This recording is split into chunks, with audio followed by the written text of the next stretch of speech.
querida Ana, ela traz o seguinte acréscimo: pessoas assim não aceitam ser descartadas ou rejeitadas. Elas que têm que fazer isso. Sentem prazer no sofrimento do outro e vivem, mesmo que seja no maltrato, e não sejam felizes. Muito triste, minha amiga, muito triste. E isso que você está colocando aqui é um jogo muito interessante de natureza psicoemocional dentro desse contexto de relacionamento afetivo, né? Existem tanto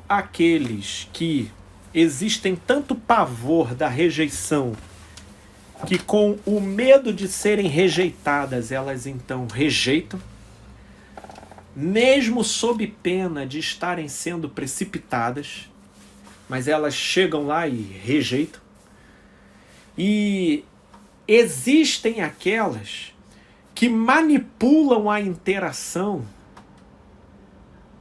de tal forma a manobrar as circunstâncias para que parta dela o término da situação ou para que a situação jamais chegue ao seu devido fim.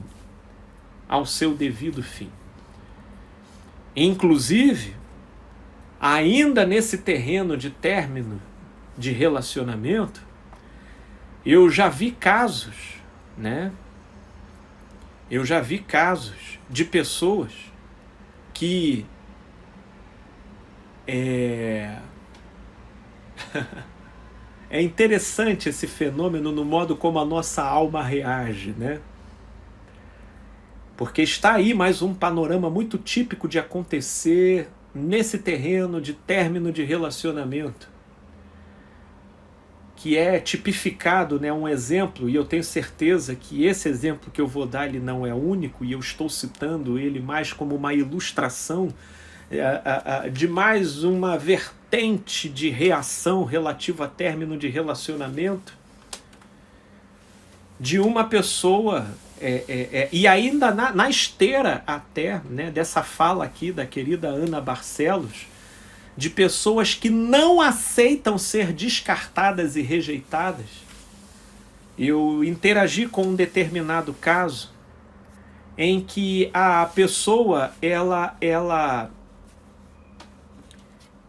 veio trazer a história da falência do relacionamento dela, notificando vários pontos, e na evolução da conversa foi ficando inclusive claro para ela mesma que de fato a relação tinha acabado, né? Os sentimentos estavam deteriorados, e ela entrou apenas naquele modo de tentar procurar a melhor ocasião e a melhor maneira de efetivar o término. Só que nessa de esperar o melhor momento, ela não percebeu, mas ela começou a enrolar ela mesma, né? Porque tem muita gente que conclui que o relacionamento afetivo, que o sentimento que a liga homem e mulher, que aquilo que conecta duas pessoas afetivamente tenha acabado, dependendo do tempo decorrido de uma relação e dos fatores entrosados e envolvidos entre o casal, a vida do casal é uma vida muito funcional e que apresenta para os envolvidos muitas vantagens, de modo que se separar é um transtorno danado. Então tem muita gente que conclui que o casamento mesmo já acabou, mas mesmo assim vai permanecendo. E até com esses pretextos, né? Não, eu estou esperando a melhor oportunidade. Não é porque não é simples. Não, é por causa dos nossos filhos. Não, é por causa da posição da lua, do sol. E ela vai enrolando e ela vai sempre postergando, porque embora o casamento tenha acabado, ela desfruta muito dos ganhos secundários relativos à conjuntura geral daquele relacionamento. E nesse caso que eu estava exemplificando, ela acabou entrando, né, nesse círculo vicioso de auto-engano, sob o pretexto de procurar o melhor momento. O tempo foi passando, só que o marido dela,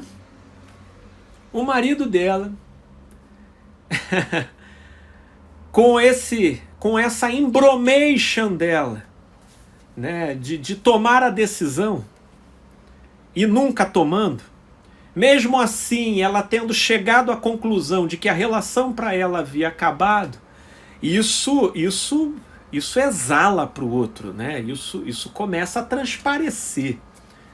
A nossa energia comunica muito mais do que as nossas muitas palavras. E isso num relacionamento fica muito evidente. Você às vezes não precisa dizer nada, que a sua energia denuncia tudo. E a energia dela começou a falar aquilo que ela estava vivendo por adiar para tratar de frente. E aí o marido, percebendo as coisas, ele foi lá e assumiu a dianteira. Ele é que pediu para terminar. Vocês... Aí é que vocês se surpreendem com o que acontece. Na esteira ali do que a Ana falou, de pessoas que têm pavor de serem rejeitadas, essa mesma mulher que já tinha constatado a falência do casamento, que reconhecia permanecer apenas por uma conveniência circunstancial e se auto-enganando, né? E se auto-enganando de tomar a posição apenas porque desfrutava dos ganhos secundários da conjuntura da relação. Quando o cara tomou a iniciativa que ela não estava querendo tomar, ela me entra no consultório, na próxima consulta, dizendo: Felipe, me ajuda a resgatar o meu relacionamento. Eu falei assim: o quê? What? Nós estamos tendo aqui um surto psicótico, ou você me explica o que está acontecendo? Felipe, ele veio me pedir para terminar. Ok. Pelo visto, você adiou tanto para achar o tal momento certo, que eu acho que ele achou o momento certo primeiro que você, né? Pelo visto. Não, Felipe, mas você não está entendendo. Agora mudou as coisas todas aqui dentro de mim. Ou seja, mesmo... Esse é um dos labirintos de término, desse contexto de término de relacionamento. Mesmo pessoas que já tenham constatado a falência da relação, quando passam pela situação da iniciativa de se terminar ser a do outro, a pessoa, mesmo já tendo constatado que a relação já tinha acabado, ela é invadida por um afeto assim, translocado do nada. Mas o que é esse afeto? É um ressuscitamento abrupto do amor? Não. É só mecanismo de alma defensivo contra as sensações agressivas da rejeição.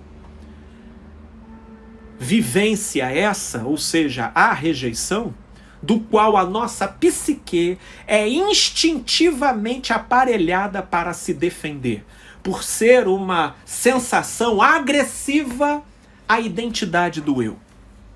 Portanto, nessas horas, a pessoa que, mesmo tendo constatado a falência da relação, quando passa pela iniciativa do término vindo da parte do outro, ela pode passar por um certo momento confusa, como se o sentimento tivesse ali. E aí, de uma hora para outra, ela quer lutar pela relação. E aí alguém diria: Felipe, mas isso não é subjetivo? Porque pode ter o caso de que, mediante a iniciativa do outro, sei lá, desperte na pessoa uma coisa diferente. Olha, até pode, porque em psicologia eu particularmente nunca generalizo. Mas, em geral, não é incomum pessoas que, dentro de uma relação, quando ela vai se estabelecer em relação ao término, mesmo que os envolvidos conscientemente consintam com aquilo, pelo simples fato da iniciativa ter sido tomada pelo outro, a parte que foi alvo da iniciativa pode ficar balançada como uma forma defensiva daquela iniciativa que cumpre para ela um aspecto de rejeição. E ela ficar meio resistente em querer terminar a relação, porque no fundo era ela que gostaria de ter capitaneado aquela ação. Labirintos desse contexto de término de relação.